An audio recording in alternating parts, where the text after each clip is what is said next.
Thank you for having me. It's such a huge honor to get to talk to you. I've been a massive fan of your work and everything that you do. Oh, well, thank you very much. It's great to be here with you for sure. Yeah, so if people aren't familiar, we're obviously talked about you in the intro, but your Finding Mastery podcast is absolutely incredible. And you've talked to so many different people from that podcast. What's been the most important thing you've learned about yourself through your podcast interviews? Good question. So the it's so easy to talk about what I've learned, from them, but what I've learned about myself is a couple of things. One is I've been hunting, I guess is a fair way to say it. I've been hunting down the right lane, meaning that um, nothing has been incredibly surprising.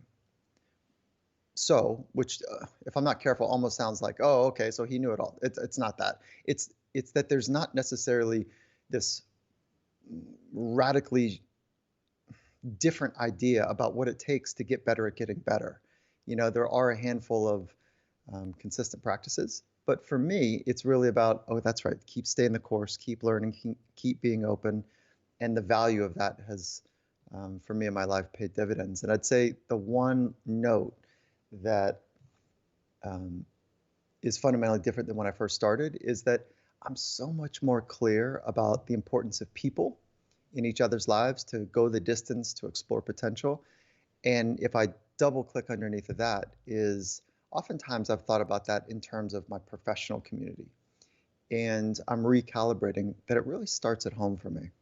And so it's the relationship with my wife and my son where it's like that is the grounding force that allows me to go deep into the frontier and then to come back. So it's really home base for me has been an incredible reminder of what an accelerant that is. So that, I mean, that would be unique to me right now. Yeah, and it's really interesting because when things get really busy and we get really passionate or really intense about our career, or maybe we're training for something, it seems like time with our friends and family is one of the first things to kind of get disrespected. Oh, well, yeah. And I ran into that problem early days, big time early days. And for me, which was I was so immersed in what I was trying to understand and figure out and compelled and drawn to it, almost obsessed by it, that I did lose my way. I definitely lost my way with family and friends. And that part is, there's a certain kind of haunt that comes with that, knowing that sacrifice. And then there is an acceptance like, yeah, that's actually that's who I was, and part of me still is that those are the choices I made to pursue something to, right to the edges. And so, yeah. So, how do you pull yourself out of that? Because I have a 5 month old baby at home, and because of COVID and everything, my childcare plan has been different. And I'm very driven as well, and trying to think big picture of it's worth it to spend this extra time. I'm not giving up something. How have you done that? Well, there's no easy answer here because we are multi-dimensional, multifaceted as humans. And so the micro choices that we make are hopefully mapping up against the philosophy that you've developed.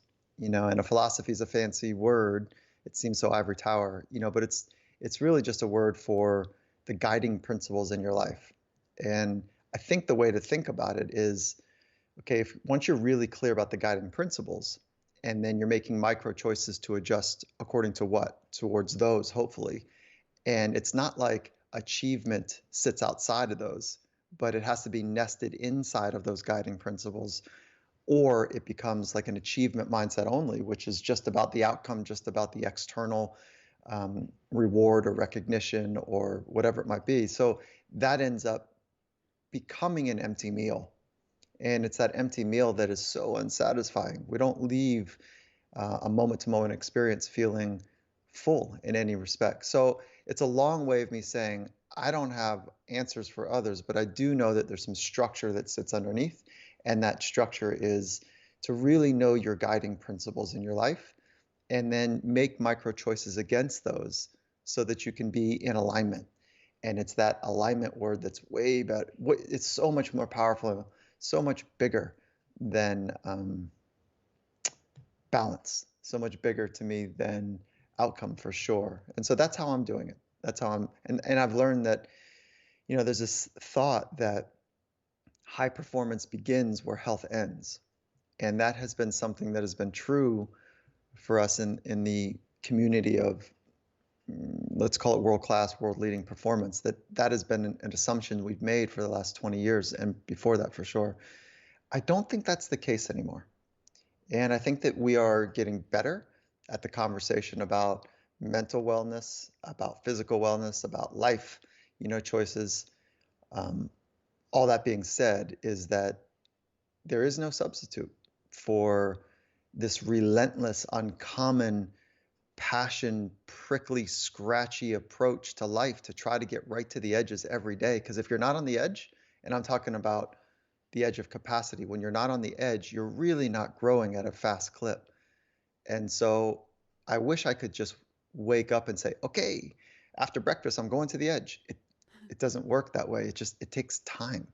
It takes time to get into those frames. And you would recognize that from a physical standpoint that while mile 1 is kind of scratchy, mile 15 tends to feel very different. And it takes time to get to mile 15, mile 20, mile whatever. And so that would be the analogy that holds true with the mental part as well. And so it's a deep focus. It doesn't take that long, but it's a committed, deep focus to get into the nuances. Yeah, and like being on that edge and staying on that edge and balancing that, not even using balancing, but penduluming that with rest is a really difficult thing for many people, and people recognizing that rest is part of the work. And something I learned really important last year, or maybe it was 2 years ago, was about mental fatigue and how that affects physical performance, and how not only do you need to rest your body, but you also need to learn how to rest your mind. Oh, without a doubt. So there's big rocks to get the container when it comes to recovery. And then there's, also things to rest your mind during waking moments as well. And so that's more about efficiency than call it rest. But let's talk about one of the big rocks to get in the container is sleep. And just because you're getting 8 hours of sleep, I mean, we're better at understanding the science of sleep now than we were even 5 years ago, but certainly 20 years ago. And just because you're getting 8 hours sleep doesn't mean you're getting the right sleep. And there's different phases of sleep. There's REM and non-REM as a small example here. And as you and your audience recognizes, is that REM sleep is really about restoration of memory. It's a consolidation of information. It's more about the mental part of recovery than the physical. Now, they all go hand in hand. But the non-REM sleep is where we're getting that physical sense of vibrance in the morning. And without technology, you have really very little idea how much REM and non-REM sleep that you're getting. And so that in of itself can be, a really important bit of information, let alone like, okay, am I waking up and sleeping at the same time? Is my room 68 to 65 degrees, somewhere in that range? Research keeps finding that that's somewhere ideal for most people. And, is it dark enough? And there's some research that wearing an eye mask or like something that blocks out light is actually an accelerant for many people. And so like you can get all that stuff down, but then if you're not getting REM or non-REM or know the difference between the two, it's actually, it's a bit of a futile game there. So technology is a nice little system to understand the feedback loops for recovery. And that's only the big rock to get in the container at night, right? I'm not talking about even the daytime stuff. And certainly we can talk about that. And something that I wanted to bring up was talking about confidence and how it relates to rest, because it actually does take confidence to take the time to let yourself rest. And it takes confidence to not overtrain. And it takes confidence to, at the start of a race, let everybody go and ride your own pace and not get caught up in everything. And you speak a lot about confidence and optimism and mental toughness.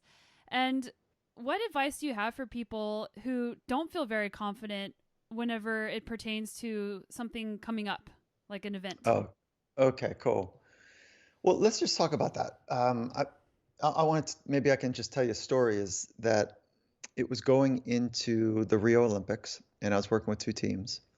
And at the beginning of the quad, so the Olympics, there's a 4-year training cycle. For some people, it's been, they've been on 2 quads. And so they've been in that circle or cycle for a while. But let's just say at the beginning of the season, it's a 4-year experience training. And you never really know if you're going to make the team or not. So there's a lot of uncertainty. And the 2 teams that I was working with at the Rio Games were women's beach volleyball and one of those two teams, and then the indoor women's volleyball as well. And so there's two ways to get at the games. And so this is almost like day one, where we're sitting in a room and we're saying, okay, how do we want to think about the games? Okay, there's one or two ways that I'm familiar with. It's that it's the biggest, craziest, wildest, like the most dramatic show on earth when it comes to sport because the spectacle that it is. Or it's another game. The court is the same distance, the net is the same size, the ball is the same weight, the penalties are called the same way. Like there's no extra, like, I don't know, snipers up in the rafters that are shooting at people if you make a mistake. Like it's the same thing. And so we have to make an informed decision. Which way do you want to go? And so there, we're sitting there. There's probably 30 gals, best in the world. The U.S. is one of the best teams in the world. And they're looking around at each other like, we haven't made this decision before. Like, okay, how do we want to do it? And so it's a healthy debate because you can be right in both. It is the wildest, most amazing competitive environment in the world because of media. That's why. So you've got international flavor, but that happens at world championships too. But you've got this fan base, this incredible media machine that sits underneath the Olympics that is different than anything that I've ever seen, less the Super Bowl. It's pretty close. And so you compare that to when we're on the court, it's the same, absolutely the same conditions. And so if I pause there, what would you choose? I would choose just pretending that it's like any other game because I would feel less pressure. Mm-hmm. Yeah, and then so that's actually what the team decided, but they didn't use the word pretend. They didn't want to pretend. They wanted to concretely choose, like, okay, I'm getting after it in this way, which is it's the same frickin' conditions, and I'll be damned if I'm gonna let cameras take me out of the game. I'm gonna be damned if I'm gonna let people watching get inside my my mental game. Now, forget about it. So let's go after, let's train, let's get this transference for the way that we practice into the way that we compete. And we can only imagine. We can't replicate in any true fashion the Olympic Games. So let's just train to find an ideal mindset, big note, and then compete to find the ideal mindset. Okay. And so that was the decision we made. And then, so we're training that way for 4 years. We get to the games, and one of the gals leans over to one of the other gals. It's warm-ups. And she goes, so we're talking about our activation, our arousal level is the scientific term. So our activation. And to oversimplify your arousal system in your body, we just call it like 1 to 10. 10 is like I'm way too jacked up. I'm too jittery. I feel like I'm going to throw up. Like I got too much juice, And then 1 is like, man, I can't get up at all. Like I can't even, kind of yawning for a different reason. Sometimes people yawn because they're nervous, and this is yawning because I'm bored. And a 5 is the sweet spot. And all of this is in this Audible original that Coach Carol and I wrote together. I'll talk about that in a moment. But so we're back at the games, and one gal leans over to the other and says, what's your number? And she looked back at her friend, they're both starters, and she said, frickin' 150. And there's like 10 is the scale, 1 to 10 is the scale. And so she looked like big eyes, and she goes, I looked down, everything was good. And then I looked down and I saw the Olympic rings under my feet. And I thought, oh my God, this is the Olympic Games. And, like in the spin started happening. I'm so glad you asked me the question because I'm kind of a mess. And now she's starting to laugh a little bit because they've got this, where you at type of thing. Mm-hmm. And so then the other gal that asked the question leaned over and she goes, yeah, I feel that too. And so it was this moment like, yeah, okay, it is different.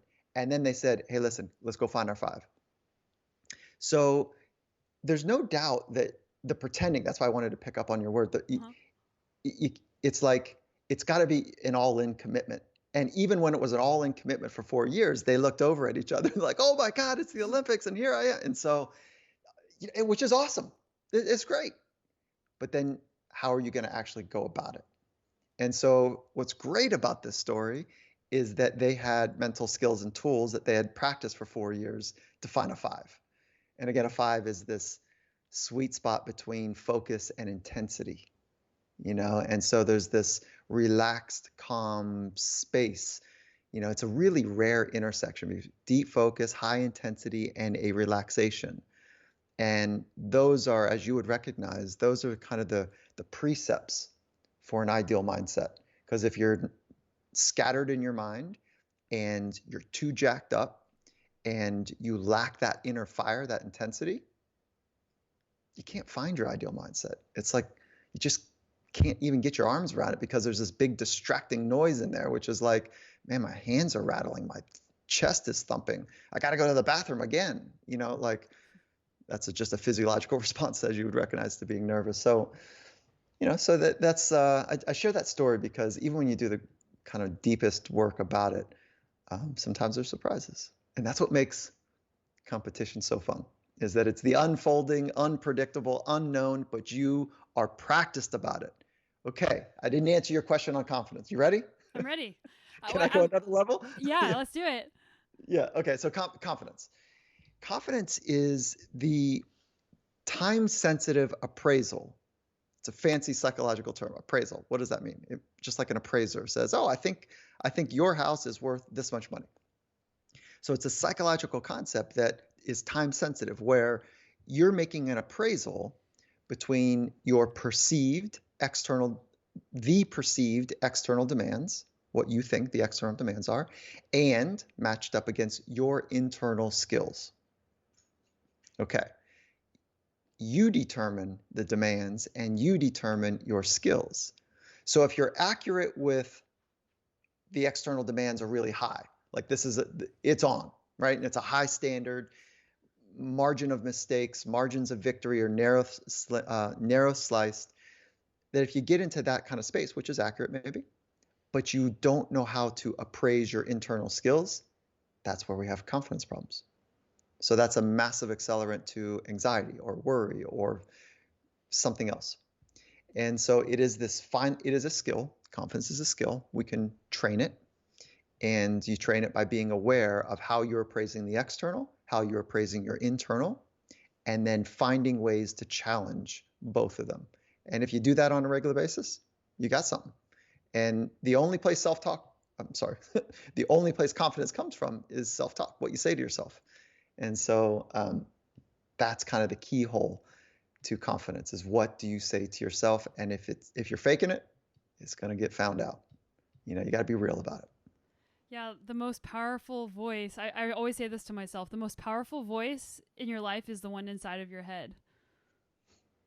I'm nodding my head. Yes, it is. And it's the coach and the critic that lives within is that relationship.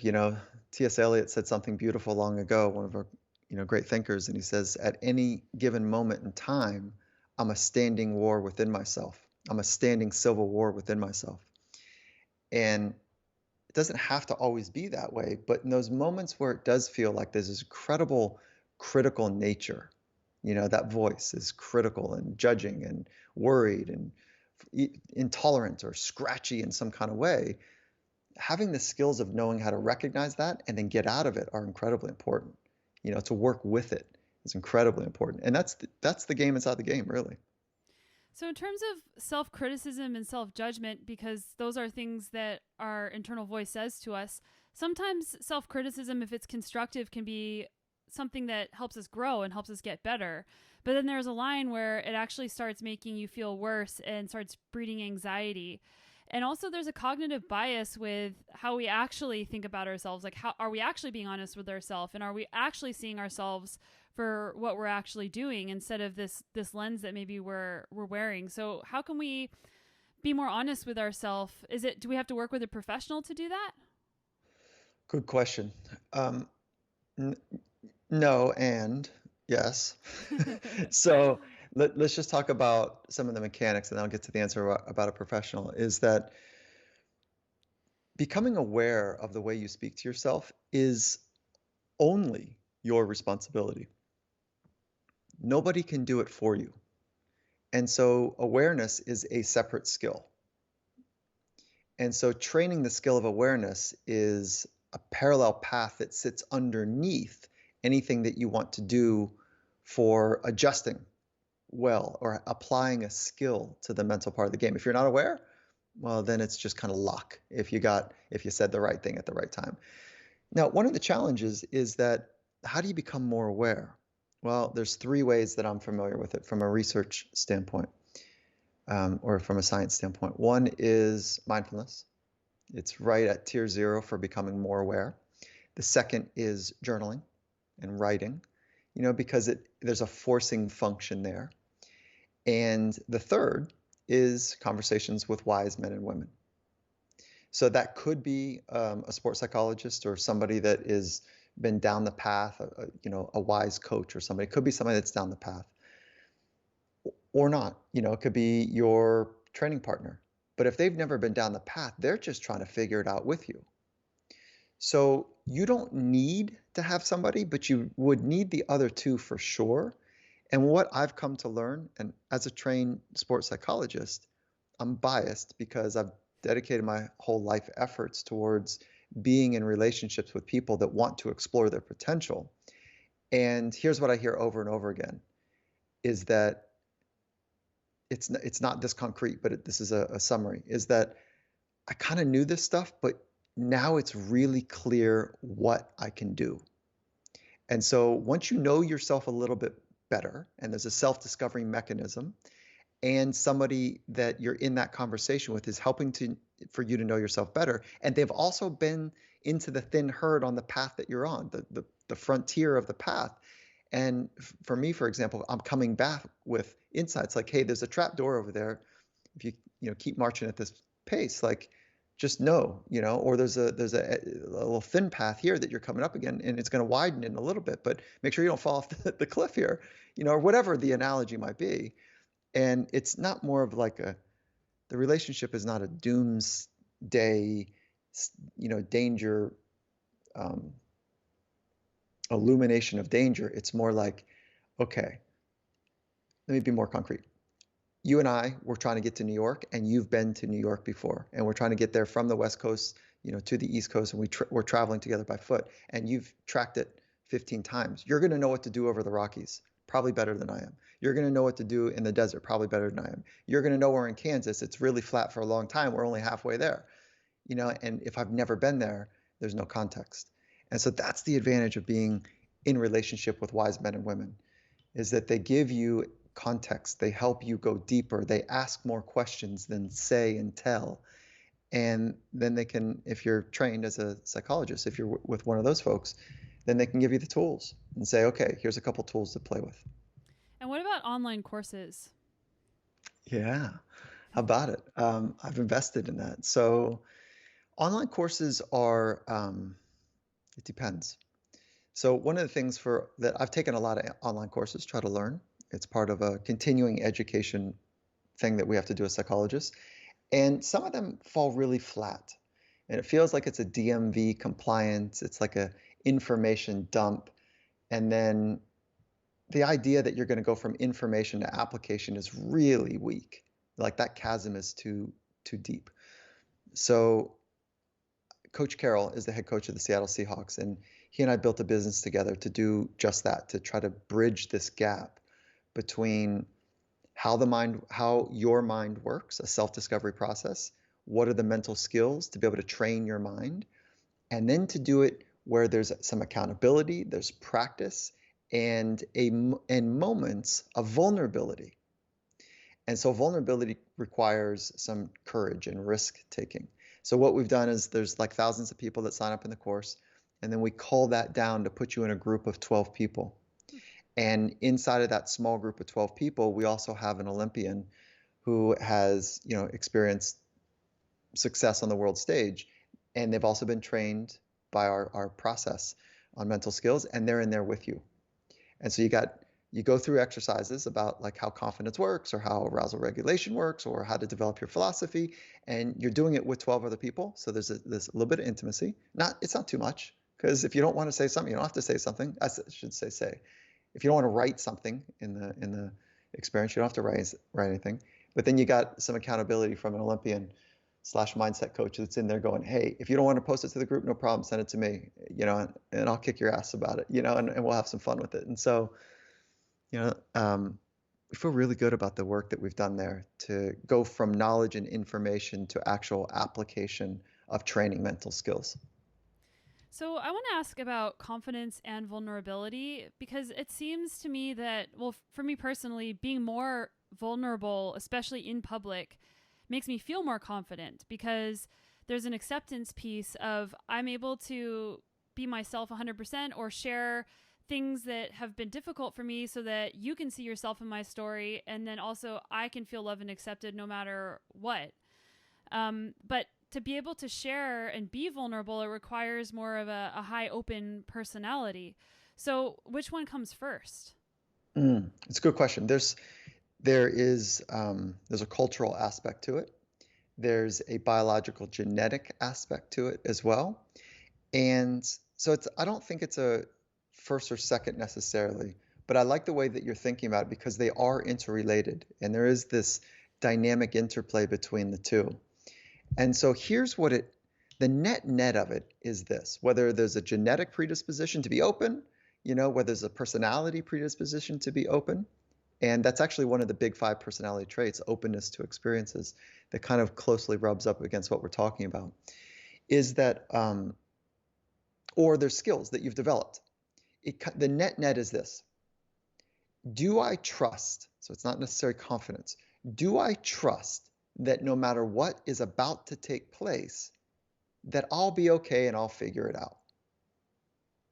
So that is a deeper construct than confidence. Confidence is this thin slice, time sensitive appraisal. Do I have the skills to say the thing? And if you go underneath of it, if you don't trust yourself that you can figure it out, whatever, if it goes the worst you could possibly imagine, if it goes that way and you can't figure it out because you don't trust yourself to do just that, then you should not probably take the risk. Okay? Or if you want to say, wait a minute, I need to get better at risk taking because I don't know if I'll be able to figure out. I haven't played the risk game enough. And I'm not talking about dangerous risk at this conversation. I'm talking about emotional risk, which can be dangerous. It can be ill-advised too.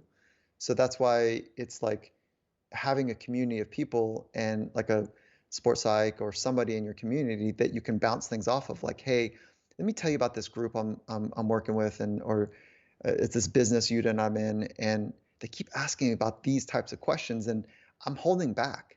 And then to process that, like, should you? I don't know. If you're with sharks, you got to make sure you can swim really well, or maybe you're the shark, and like I don't know, but so there's a game inside the game inside of this, which is, and I don't want to say game like it's futile, but it's like there are levels to it. And I know I didn't give you a crisp answer, but the real thing is about trust. And the only way that we can build trust is by doing difficult things. And when you do something difficult, at the end of it, you say, I can figure stuff out, And so it's a kind of interlooping undulation of the environment, your internal skills, and your ability to trust that you'll be able to figure it out. And so, I mean, I'm bullish on taking risk. I'm really bullish, but I say that with all the respect to the men and women who have been in my life that have taken risks and it hasn't worked out, and I just have a deep respect for those men and women. And so it doesn't mean it's going to work out for you. People are suffering right now. And I say that because the mental health issues are incredible right now for people with the pandemic that we're struggling with the new level right now of awareness of racial injustice, with the chaos between our country and the politics that are played. Like, there's real suffering. I'm talking about like shelter and safety and deep, dark, depressive places and high anxiety that people are in. So I just saying that, I know it's a little bit of a rabbit hole, but taking risk, I just don't want to miss the note that when you're vulnerable, it's a beautiful place and it's also very dangerous. And so I say that because we are a bit like lobsters. We don't have this exoskeleton shell, but we can stay in our shell metaphorically and not grow by not taking the risk. But lobsters need to recognize like the distance between the shell. First, they have to feel crowded in the shell that they're in. Second, they have to find another shell to go to. And they have to recognize the threat from deshelling from the small shell and scurrying across, or running across to get to the bigger shell. All of that requires a pretty intelligent, sophisticated approach to growth. So I don't take this growth thing lightly, and that's why community is so important. Whether it's at home and or your partners in the businesses that you're in, whether it's sport or otherwise. Yeah, there's so much I could say about that. Like Angela Duckworth's work on grit has been criticized because it's like, well, this is for privileged people, and what about the people who are really struggling? And then that kind of goes to Maslow's hierarchy of needs. So like, can you work on confidence and grit and all these things if your basic needs aren't being met? It's a great question, super thoughtful question. Is that I would say some of the grittiest people. So let's deconstruct grit for just a moment. And this is to support Angela's position, if I can for just a moment play that role, is that some of the grittiest people are those that don't have very much. So if you deconstruct grit, there's three main components: passion, perseverance for a long-term goal. So I think right now of an athlete I work with. She's a single mom, worked with, not currently, single mom. She's an athlete, 3 kids, and she didn't have very much. And she was an Olympic athlete at the time. Everything was on the line for every kind of roster filling competition. And she might be the most resourceful person I know.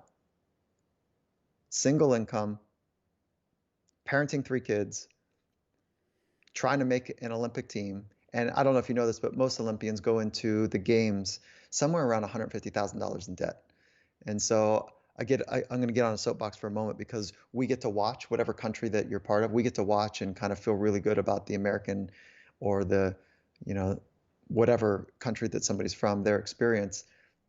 But in America, they're about 150K in debt. And we feel really good about ourselves, and they've risked everything, and they're in debt for it. So I'm not saying cry me a river for them, but if you've got some means, like give a little money to the NGB, the national governing body of the sport you love the most. Okay, all that being said is that she might be the most passionate, the most resourceful, persevering, clarity of long-term goal person I know. So I'm supporting Angela by saying, no, this is not a privilege thing. If you want to understand the mechanisms of going the distance towards your potential, you need all 3 of those. And you might say, no, I'm distracted by shelter and food and safety and security, Maslow's kind of lower or more primary needs, I should say, not lower. Okay, great. Well, then be passionate about those. And as you get those things sorted, then we move up into more artistic ways of expressing. And so that's kind of how the intersection between those two work, I think.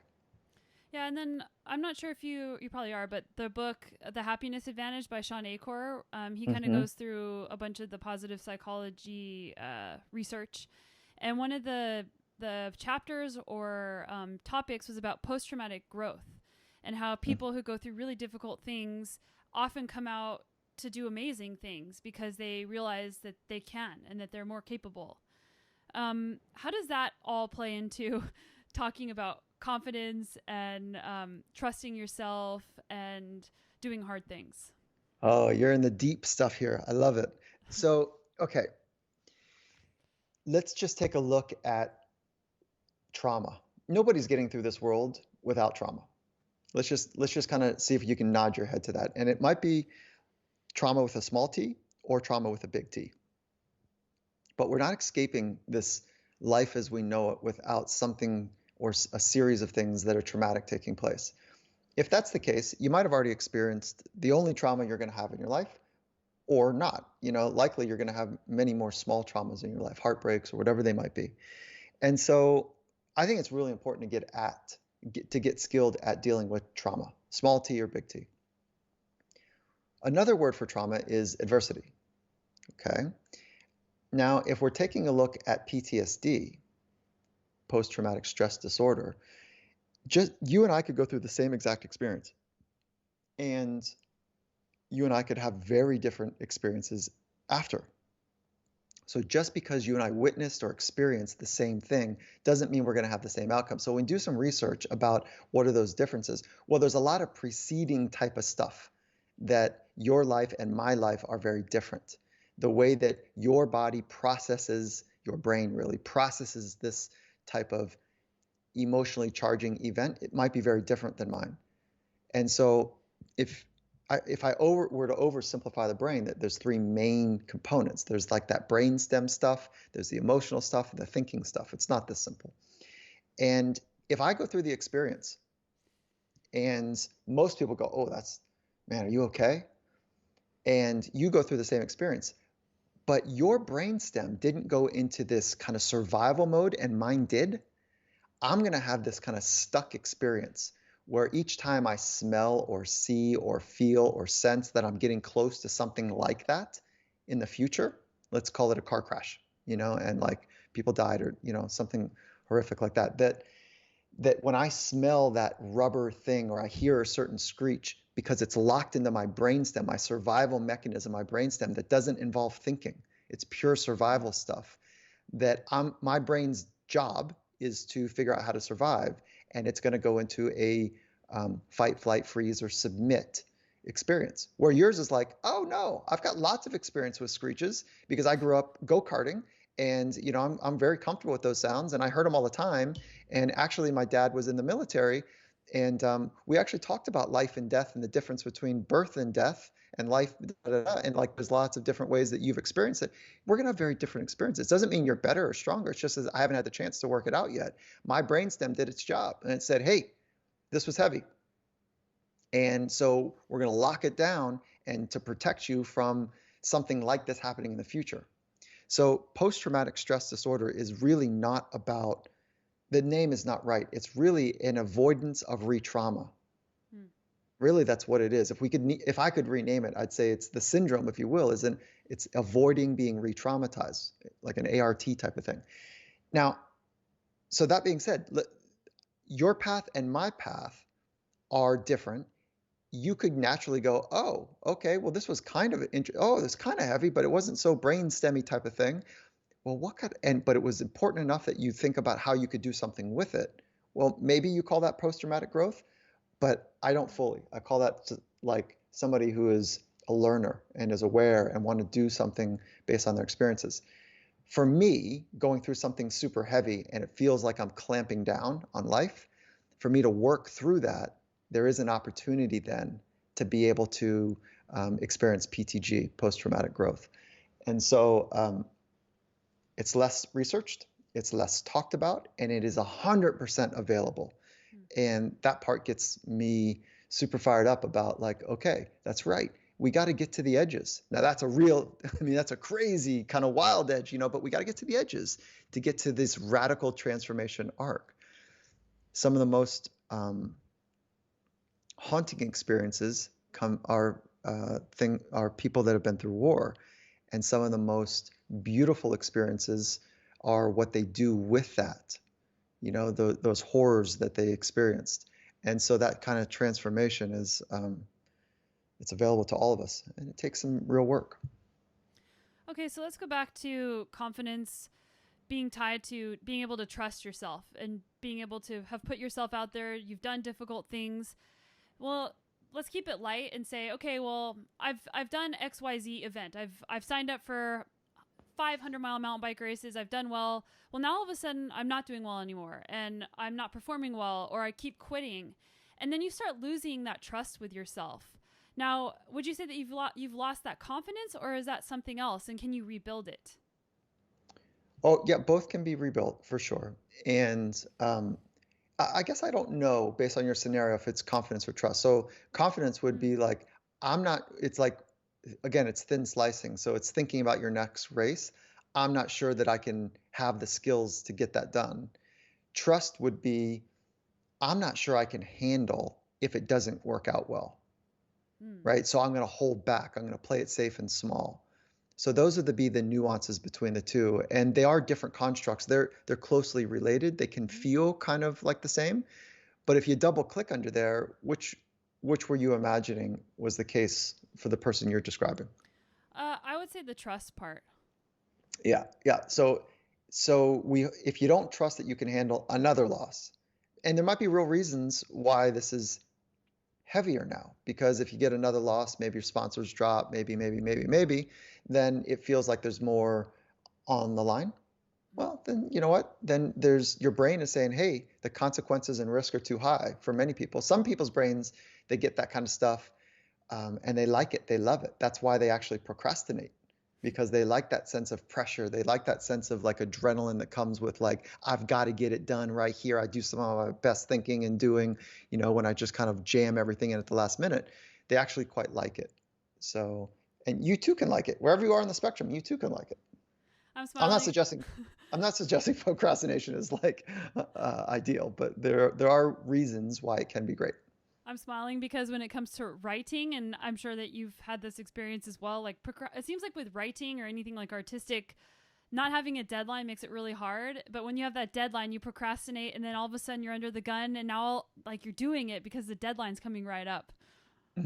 Yeah, that's exactly it, because you're artificially creating, some good old adrenaline and good chemicals that will support that kind of stimulating experience. So I want to talk about like extrinsic validation for your self belief. And I might be throwing around terms, not using them properly. So call me out and tell me if I am. But an example would be I'll just keep it simple in mountain biking. Say there's like a big technical section with a lot of rocks or drops, and you see it and you think to yourself, and I go through this because I'm always trying to expand my skills. Well, I know I have the skills to do it, but I don't really believe I can do it. I'm afraid, like I don't know. So I need to see somebody else do it first, or if my husband says, "Yeah, you can do it," then I'll just go do it. But if nobody's there and I'm not like I know that I've done the work to get ready for it, but there's a huge risk if you mess up, you could risk getting hurt really really badly there. So if you don't believe that you can do it, then you probably shouldn't be doing it. So like how much of this confidence or self-belief needs to be extrinsic versus intrinsic? Good question. Um, for the long game, intrinsic, as a predominant or prime mover for the long game. And having people around you, so this is the external, that can show you and can model and can give you some persuasion is totally cool. That's the community that I want to be in too.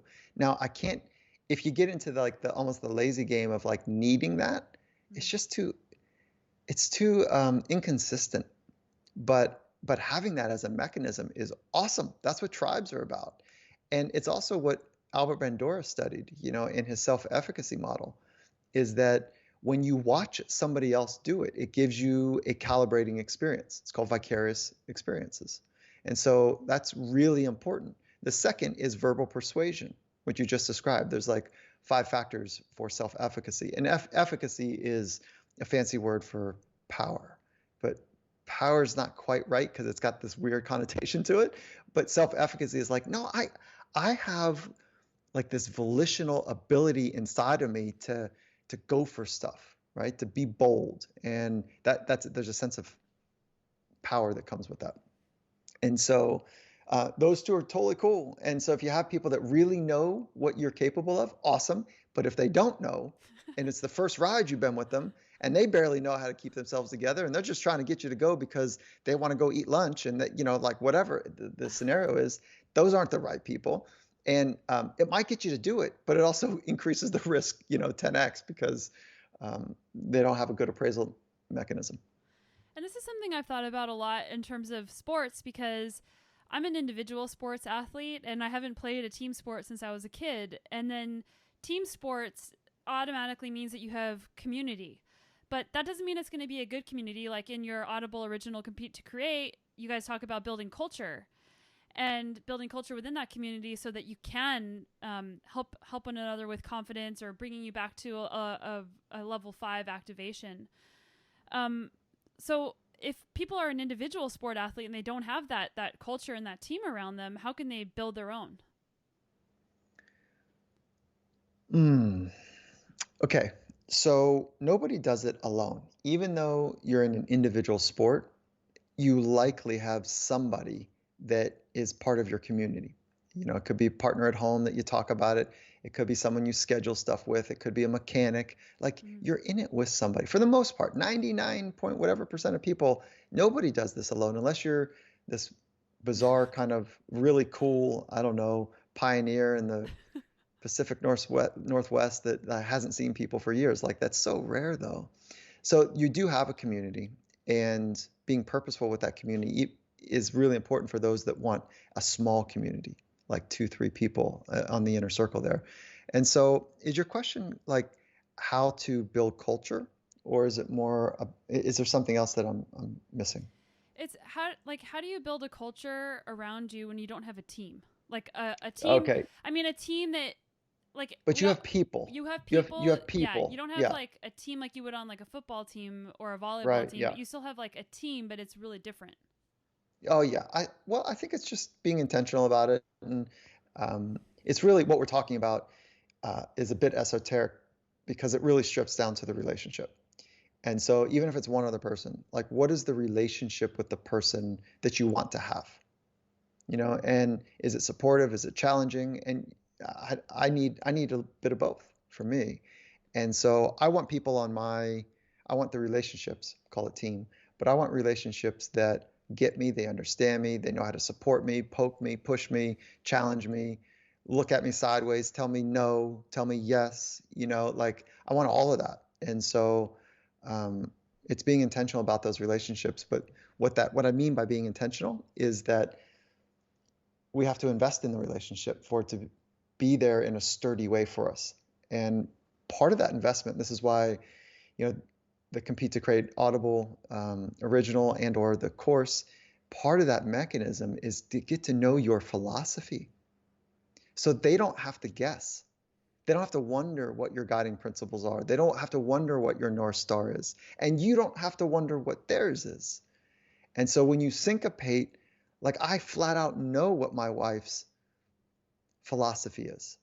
I know her North Star. And so when something is, I'm in a funky mood or she's resourced, in a way that she's, hitting the button faster than I am, like, okay, hold on, that's right. It's coming at her best. It's coming from this philosophical position and that North Star that we're working toward. And so it just is a massive accelerant. But until you know that, until you know your philosophy, how can you expect someone else to know it?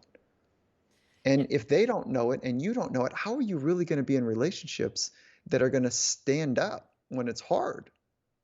Because there's too much trying to sort stuff out. And before one more thing, if I share this with you, is that here's what I've seen over and over and over again with teams. And I know you're talking about individuals, but it's the same thing, right? Is that the beginning of a season or beginning of a relationship, people go, yeah, let's get after it. And they're like, yeah, let's lock arms. Okay, we're going to take that hill, whatever the hill is, the championship, the whatever, whatever. And then as soon as it gets hard, people unlock their arms. Because it's your brain is trying to save your ass. Your brain is not trying to save their ass. And when you get scared or tired or fatigued or frustrated, you will unlock your arm. Unless you know that there is someone that you've locked arms with that is going to be there flat out for you, and you've made that same commitment to them. But the only deep way to do that, not the only real way, the only deep way to do that is when you know the deep parts of that person. And that's why philosophy is so important. And that's why, North Star and or vision of what you're collectively working on is so important as well. And what if people on the team have different philosophies? Like, I don't really know how NFL works with choosing how the teams are formed, but can you select based on their philosophy, or do you just get all these guys because of their skill level, and then you have to sort of mold so that the philosophies all kind of work together? That's a good question. No, the idea is for each person to uniquely be themselves and to know themselves so they can be consistent towards their truth. And you and I could have very different philosophies, But what we hang together is I know yours, you know mine, and we're agreeing on a shared North Star. So there's a shared vision, and I recognize I need you and you need me. And and then for that to happen, like to go deeper underneath of it is like, okay, well, what are you about? And that's what the philosophy is. Like, hey, listen, I cut to the chase. My thoughts, my words, and my actions are bouncing up against these core principles. And if I'm doing a shitty job at it, I'm trusting you're going to let me know. And so I'm telling you right now, here's my core principles. That's really a powerful thing. Because, some people are about love and happiness and this, that, and the other. And some people are about flat out, no, that's not what it is for me. I have zero tolerance for holding hands and like thinking everything's going to be okay. Like, And so that's fine. We just got to know each other. Mm-hmm. And, we recognize this from a business standpoint is that diversity wins. Diversity of ideas, of life experiences, of, race and complexion and gender and the whole thing. Like diversity wins because you get to see it from so many different angles. It's multifaceted, multi-experiential. And so your question that you asked me is really about diversity, and having as many flavors of the ice cream that you could have, because it's more fun. Two, it's going to be more dimensional and increases our chances of doing something special together. And in the team dynamic, whether it be in a professional work environment or in sports, there seems to be certain personalities that have a difficult time taking responsibility for their actions, and they'll try and say it's somebody else's fault. Yeah. So, how do you create, to use an airy fairy word, how do you create harmony in those situations where the whole team is pulling in one way, but then the one person raises their hand and says, well, I didn't do it, it wasn't me, when really, like, if they just took responsibility and were either humble or vulnerable, or, and I'm using some of the words, are confident enough to say it was me, mm-hmm. and I take responsibility for that. Like, how do you actually create that environment and culture where somebody can do that, especially when that's not their first inclination? So, okay, great question. Let's separate out psychological personality disorders and from people that are just protecting themselves, because some people are, they're struggling at such a level. We call it narcissistic personality disorder. I was going to say narcissism. Yeah, like, so there's narcissistic tendencies, then there's like a full-blown personality disorder. And people that have a full-blown personality disorder, you're not changing them. They're not changing. So, you have to kind of know the person. And there's this lopsided thing that takes place for, let's call it extreme talent, that sometimes you get some other stuff that comes with it, some other kind of personality, whether it's a full-blown disorder or it's just this oddities. And so it is, when you have these lopsided type people, there's just like this real discernment that needs to take place. Like, can we work with that person? You're going to get some lopsided results, but you also get a lopsided, relationships and culture. Now, all that being said, you and I are not really talking about that person, right? We're talking about the person that just finds it hard to take responsibility for blowing it. And really, what we're begging at is, if there was better psychological safety, if there was better modeling of accountability, if there was better group standard to not let somebody off the hook when they're pointing the finger, and they have a way of doing it that still, you might step on somebody's shoe but still leave a shine, that if you have that way about the relationships, then it's totally possible. But you need leadership to model it. You need a set of not just assumptions in the environment, but a set of principles that lead to clarity on how to handle difficult people or difficult scenarios, and modeling first and being about it on a consistent basis. And then you empower other people around you to say, well, if that leader wasn't here, how would he or she respond? Well, he'd probably say to the person, or she would say to the person, hey, you know what? Once you like holster that finger you got out, or maybe there's humor in it, maybe there's not. And so, it's principles that are modeled. That's the easiest way to say the long-winded narrative that I just got to. Principles that are modeled. Do you have time for one more question? Of course. Yeah. Thank you. Like, I love the the thoughtfulness of your questions. It was really funny when I was trying to narrow down what I wanted to talk about, because I showed my husband.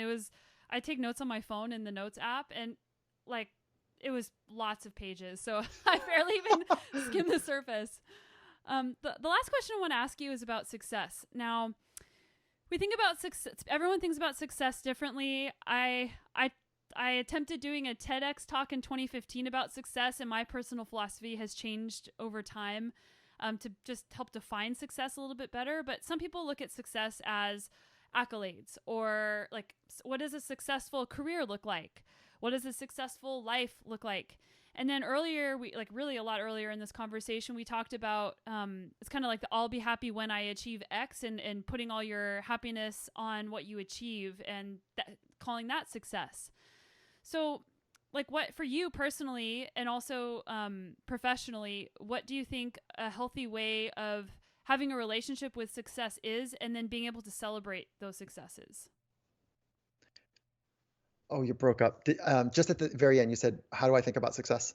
Yeah, Is that the personally that's and professionally, like, how do you think about success, and then being able to celebrate success too? Because many people have a hard time, myself included, celebrating when we have, quote, achieved something. great questions. Okay, so I think about success in a little bit more less concrete, a little bit more imaginative. You know, like I could do the success stuff like, okay, so professionally it's kind of got these concrete things, and then personally it's these but I do it in a little bit different way, which has a little bit more of alignment, is I think about what is a living masterpiece. And so I'm looking for integration between what I do and who I am wherever I am. And so it starts with who am I first, and then it moves to how do I do me, and then the third is do I have the skills to do that in any environment. And so for me, like if you'll just humor me a little bit, a living masterpiece for me is it's like the pursuit and expression of applied insights and wisdom. And when those things are true and pure and beautiful, and they are captivating both of imagination and potential, that to me is what a living masterpiece is. You know, it's the pursuit of and the expression of applied insights and wisdoms, to be super concrete. And they capture the imagination in a really cool way. And so, you know, it's dynamic in nature. It's available to me in every moment.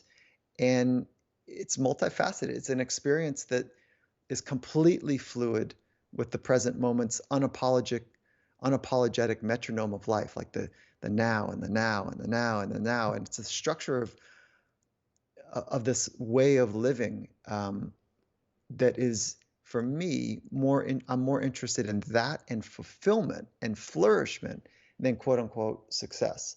So the concrete idea of success is like, okay, X millions in the bank account, XX cars in the garage, XX whatever, and then be happy. I mean, it's so backwards to me. You know, it's just so backwards. And so I've learned from some of the most extraordinary thinkers and doers in the world, not only from the Finding Mastery podcast, but being in the environments and the amphitheater of risk with these men and women, is that they are no longer trying to do more to be more. So I'm not talking about the 5 and 10 percenters of the world. I'm talking about the ones that have this wild levels of world leading abilities, that long ago they have dropped the idea that they need to do something extraordinary to be extraordinary. So they said, listen, I'm just working on being in this moment in extraordinary ways. And whatever comes from that, whatever output that leaves, that's cool, you know, and I'm trying to have something that is pure and true and beautiful and amazing. And it comes first from being. And if you can't get into this present moment, like that, like I was talking about, that unapologetic metronome of the present moment, if you can't be on time with that metronome of time, of the present experience, whew, I mean, you'll get some high performance, you could have success, but it's not an empty meal. It's just not what's completely available. So that's what I'm looking for. You know, this idea of a living masterpiece, which is available every moment. And so that's what I'm working on.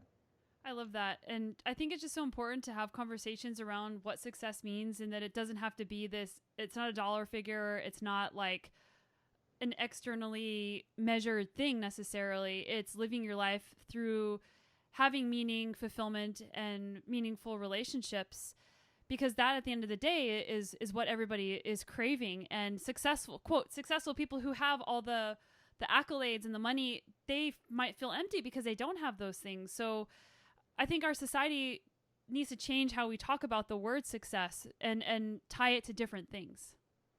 Yeah, and also let's create space for folks that are like, listen, I don't know what you're talking about. I'm trying to get paid.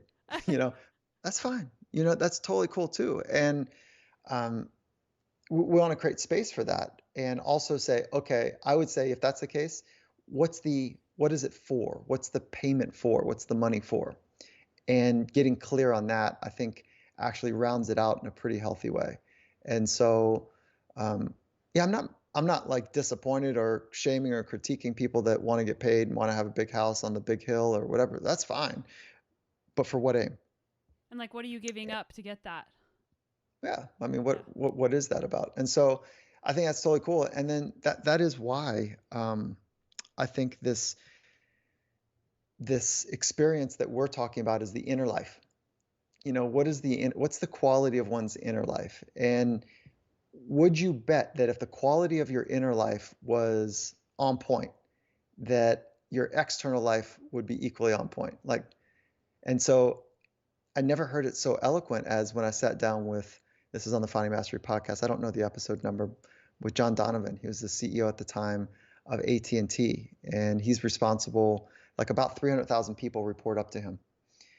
And I mean, think about that. That is like 4 NFL stadiums. And so I talked to him about his inner, how he aligns his inner life. And he says, I first started, and this was, I think he said like 10, 12 years prior to the conversation, with mindfulness. And I gave it a go for like 10, 15 minutes, and didn't immediately there was no kind of this transformation. But then after a little bit of time, I realized that I was just a little bit more present. I was a little more efficient. And he said, so I doubled down. I went to 30 minutes. I was even more efficient. I was more present. I was coming up with solutions faster. I was seeing the big picture and able to lock into the nuances. And so I doubled down and I did it an hour a day. And he said, so I was doing a half-hour meditation, and then I moved it up to 45 minutes of meditation and 15 minutes of writing. And now he's added 2 hours before he leaves, basically his bedroom, where he's got some writing, some reading, and some mindfulness. And he says, it's not uncommon to have 2 to 4 hours on a regular basis where I invest in the internal, but I'm 10x more efficient on the external. And so if somebody that is managing 300,000 people and is at the helm of AT&T is investing on the internal life, and so are, I could go countless number of athletes that I've spent time with are doing the same, it's time that we really make that commitment. And so some of your folks have done that, and I say, right on, stay with it now. And this is not a hack or shortcut or trick or something. It's none of that. It's a fundamental arrangement of one's life to grow. It's a fundamental commitment that you make to yourself to get better at getting better. And that's why I want to say thank you for having me on, sharing, this conversation with your community, because obviously you're switched on. They're likely working to be switched on or already like fully in it. And I don't know. I think it's some of the more important conversations right now to have. Awesome. Well, thank you so much for coming on the show. I was really looking forward to this conversation. And where can people get more of you? Oh, yeah, cool. Thank you. I've been having a lot of fun on social media, which has been fun for me. I'm new to it relatively. And so Instagram, all the handles, Instagram, Twitter, and LinkedIn it's all the same handle, which is Michael Gervais, and that's spelled Gervais. And then the 8-week online course is competetocreate.net. You can find out how to get involved there. And then the podcast is Finding Mastery. And so Yeah, so those are all the right places to come hang out and check out the good stuff that, we're trying to figure out and have fun doing. And so, and you know what I'd like to do for your community? I'd love to give away a course. Awesome. If we could do something fun on social, which is, let's make it up right now. If they tag you and they tag me at Michael Gervais and they tag at Compete to Create, and let's just kind of leave it loose. Like anyone that does that within, you pick a date on the intro, right? Whenever it fits for you on the intro, and whoever can like just talk about why training their mind is so important for them right now, or why self-discovery. How about that? No. Let's go training the mind. Why training the mind is so important for them right now. It's a $500 course, and let's give it away to your folks. Awesome. I love it. We're doing it. I'll make sure I mention that in the intro if people don't make it to the end. Yeah. You should make it to the end, people. If you made it this far, we love you. Thank you. Yes, good. All right, cool. Let's do it. Thanks. Okay, appreciate it. Bye now. Bye.